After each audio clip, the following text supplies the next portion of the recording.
So, so here's the thing. I realize that a lot of people are, suffering right now, and people are like, "How do you make jokes?" So tonight, no, I am.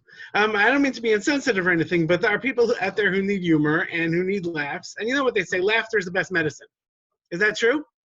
I've always been a big proponent of that, mainly because I can't afford decent health insurance.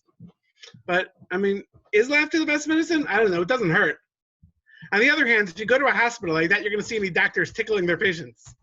Coo. How are your broken ribs now? Any better? No, they don't tickle the patients. The medical community tends to frown on that. In fact, the medical community tends to frown on pretty much everything.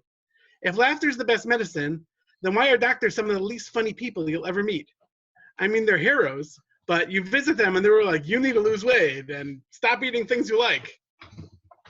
It definitely does work as a medicine. It helps people deal with stress, depression, social anxiety, heart disease.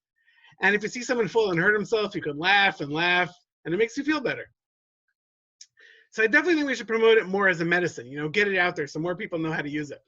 Like we should have commercials, sort of like those other drug commercials, where they introduce a medicine and it usually has some weird alien sounding name like Zolax or Kandahar, but they never say what it's supposed to combat. But apparently if you take the medicine, you could throw a football and help your spouse across a brook. We don't know exactly what laughter heals either, so it'll fit right in. Like you could say, ask your doctor about laughter. All those commercials say that. Like that's my job now, to go to the doctor, start suggesting random medicines, and I don't even know what they do. Should I be taking Voldemort? Yeah, that sounds good. You'd be able to do magic. Though, if we did a commercial for laughter, we'd of course have to put in, all the warnings.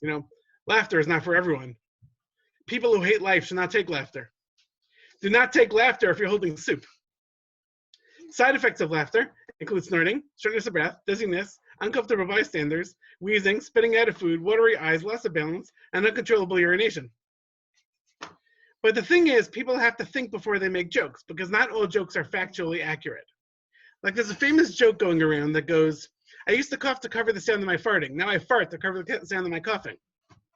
But the thing is that there's a flaw in this joke. Because I just read last night that, and this is true, you can't just spread coronavirus from breathing and coughing. You can also spread it by farting. Which is kind of obvious, in hindsight.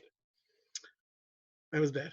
If it's inside you, it can come out no matter which direction you cough from, an upper cough or, a lower cough. This is a real study. Real doctors said this in Australia. I don't want to say down under. So if you go out, for goodness sakes, wear a mask there. You have to just, figure out how to get your legs in. Right? But okay, so it's not an issue if you wear clothing because the layers act as a mask. Just make sure to wear clothing there. It's more of an issue that everyone in society is basically stopped wearing pants. And that's why they say if one person in the house has it, probably everyone has it. I'm just saying, we need to start farting into our elbows. Or what's the area behind the knee? We could work out some kind of buddy system. We should definitely do the 6 feet thing. Hey, how'd you get corona? Well, I was standing in line for the elevator. I'm just saying, this is why they closed all the men's mikvahs. Anyway, I actually have a mask for my face, right? First they were like, don't bother wearing masks. Masks don't do anything. And then suddenly one day they're like, okay, everyone needs masks. What changed?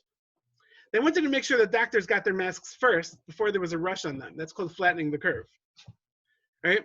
So one day my local grocery says, we're not gonna let people in anymore without face masks. And I'm like, great, we don't have any face masks. And they said, but don't worry, we have some available for purchase in our store. Good luck. I had to hold my breath and run in, buy masks, run out, and then put one on so I can go back in and buy food. I bought enough for the whole family, actually, but we're reusing them. So I told all the kids to put some kind of identifying mark on them. And as the leader, I went first, right? So I wrote Tati on the inside of mine, right?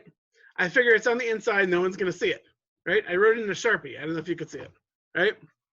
Tati. And anyway, then I put it on, and I realized that the Sharpie went through. You can't see. The Sharpie went through, which definitely inspires confidence in the mask. So when I walk around now, everyone can see that my mask says Yitat. Well, not to you guys. the camera's reflecting it. It's ruining the joke. Okay, but then, right?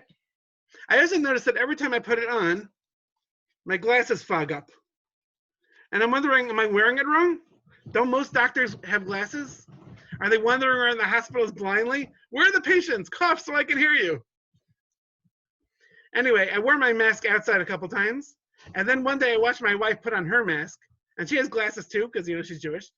And I'm like, wait, that's how you wear the mask? See, apparently I've been wearing mine upside down. Basically, there's a bendy metal piece that's supposed to pinch your nose. It's supposed to keep it from fogging up your glasses. So there are all these hand washing tutorials. There's nothing about putting on a mask. There were no instructions or anything. So anyway, now I need to wear my mask with a metal piece on top and the tati backwards and upside down. Right? That way people know who they're dealing with. I've never in my life been so scared to cough in public. You know, no one's even pretending to cough nowadays. We used to cough to get people's attention. Nowadays, you can't cough. You have to make that sound where you stick your finger in your mouth, you know, like, right? Except without touching your face and with a mask on. My family and I are trying to make the best of the situation. You know, like the Rabbanim say that when you daven on Shabbos morning, you should try to pretend that it's a real shul. So, you know, I gather all my kids and they take turns learning how to daven for the Amud. I'm slowly teaching them our davening minhagim and what we say and what we skip, right? And I'm passing on my inability to remember any tunes in shul except for the first ones I memorized when I was 5. And then I lean out of a chumash and they all run outside and play. And my wife pokes her head outside, chasing them back in, right? The annoying thing is that I have to sponsor Kiddush every week. Every week. Our shul even has a name. It's in my living room. So I was like, how do you say living room in Hebrew? I mean, well, Chaim is life, living. So I guess Beis Chaim. So we're gonna need from Tweet Explainer for that one. So one of my columns that I write for Hamadia is an advice column, and someone actually wrote in and asked me that he said his new makom kavua in his Beis Chaim, I mean in his house, right, conflicts with the one that his wife uses, and it's causing a lot of tension in their marriage. They're fighting over a makom kavua. And it's like, what should I do? I mean, I'm a paying member in this shul too, you know. So I wrote back, and it's in this week's Hamadia, that my first instinct is to tell you that you and your wife don't both have to daven at the same time. Unfortunately, the rabbis keep saying that the best time to daven is the time that you would normally daven, and if you would normally go to the same minyan on Shabbos, this puts you in a bind, right? So first of all, you can do what you do in shul when you have a seat issue. Take it up with the one in charge. Unfortunately, that's your wife.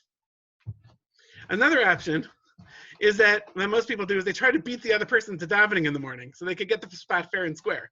Good luck with that. At least it gives you a reason to get out of bed in the morning. Alternatively, you could put a stender there the night before so she knows it's your spot. The best option, the rabbis say, is to daven v'sikin. And this is why, in case you were wondering. The rabbis know what they're talking about. Anyway, this whole thing is why a lot of men seem to be davening on their porch these days. Another thing that I mentioned in one of my Hamadia articles this week is that younger couples have finally stopped freaking out about making their first Pesach, which is nice, right? Now they moved on to freaking out about making their first Shavuos. Okay, so if you're able to make Pesach, Shavuos is easy. You don't have to kasher your house for Shavuos. I mean, Bnei Yisrael have to do it that first year, but that's about it, right? And anyway, you could probably buy like a Shavuos box or something, and then a post-Shavuos box, right? Okay, so what would be different this year for Shavuos? Well, for one thing, a lot of people are suddenly going to realize that they've been consistently counting a day off for like 5 weeks. Another difference is that you're going to do the all-night learning thing in your own house. So I guess that means the whole family's staying up. Also, Shavuos night learning in pajamas. Also, the Shavuos night spread in your house is definitely going to include an omelet station this year. Plus, you finally daven v'sikin for once. And your 3-year-old's going to have to say Brachas HaShachar for everyone. Also, your wife is basically getting flowers that you pick up on your lawn. Most likely ones that were planted by her. Or your landlord. There's no way the florist is an essential business at this point. Most flowers probably think we went extinct. But that's about it. The point is I'm not so worried about Shavuos. What I am worried about everyone doing on their own this year is Lag BaOmer.